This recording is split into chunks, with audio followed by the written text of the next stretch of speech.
Okay, so let's look at the same example and see how we might have constructed it in a different way. For instance, instead of conjoining two independent clauses using our combination of the comma and the conjunction, now note here the comma would come before the conjunction. In order to join two independent clauses, we might rewrite the sentence such that we have an independent clause joined together with a dependent clause. Now, you might have guessed that if an independent clause is a part of a sentence that could be its own sentence, a dependent clause is one that depends on an independent clause. A dependent clause cannot function as its own sentence. So let me modify this a little bit here. So let's say instead of two independent clauses, I had an independent clause followed by a dependent clause. So something like this. If by just removing the word I have a different sort of construction here.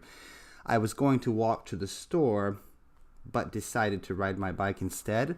Now the second part of the sentence is a dependent clause, because this, but decided to ride my bike there instead, or even just decided to ride my bike there instead. Clearly, if I had started with that with a capital letter and ended with a period here, it would not express a complete thought. It would not be a complete sentence. So that wouldn't work. I would need the conjunction but, as I have here. Now this is grammatical. I was going to walk to the store but decided to ride my bike there instead.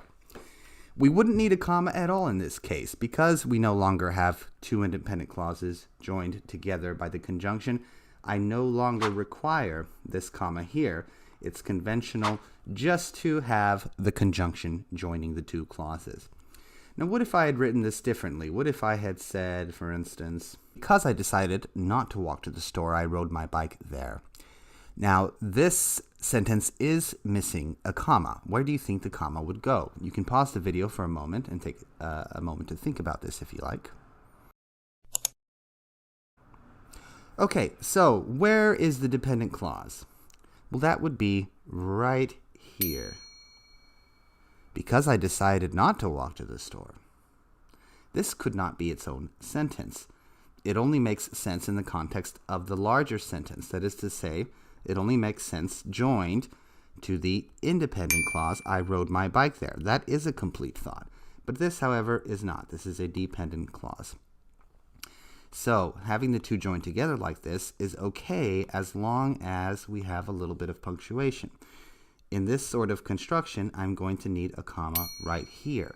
The comma separates the dependent clause from the independent. Because I decided not to walk to the store, slight pause, I rode my bike there. And this would be a perfectly legitimate use of the comma.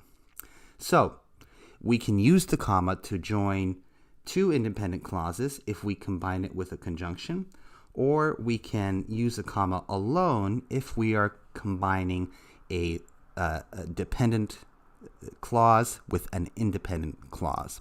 So these are both acceptable uses, but note the difference between the two. For one, we require a comma with a conjunction, and for the other, we just need the comma.